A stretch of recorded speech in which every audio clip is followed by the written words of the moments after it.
Final wash procedure. Make a wash of the maxillary arch utilizing a light viscosity impression material. The rationale here is to obtain a static imprint of the load-bearing area. However, different degrees of stasis can be obtained if so indicated. If the pre-maxillary arch displays loose and spongy tissues, and the posterior maxilla has coarse and non-mobile tissues, the dentist may elect to use different viscosities simultaneously in each area to obtain an ideal imprint. For example, a light or extra light viscosity in the premaxillary area can be selected, eliminating loose tissue from distorting, and a medium viscosity in the postmaxilla can be used where the tissue is normal, thereby obtaining an ideal selective static imprint. Also, the medium viscosity placed in the postmaxilla will flow less, reducing excess flow down the throat, which may stimulate the gag reflex.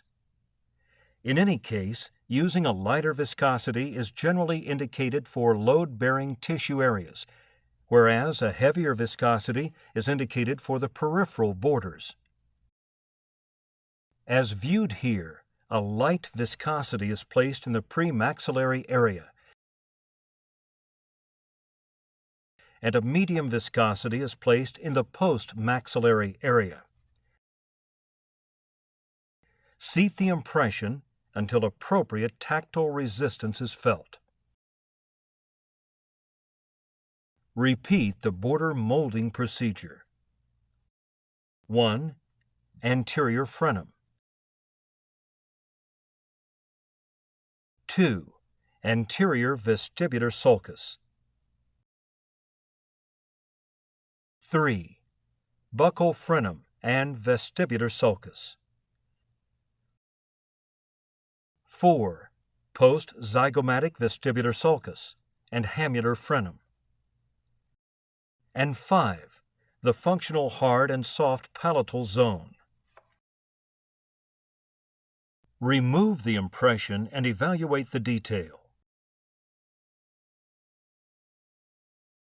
Note the anterior frenum, anterior vestibular sulcus, buccal frenum, buccal vestibular sulcus, post-zygomatic vestibular sulcus, hamular frenum, tissue load-bearing area.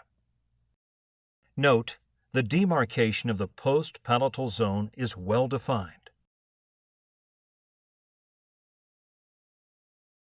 The operator can now cut the excess from this area before boxing and casting the impression.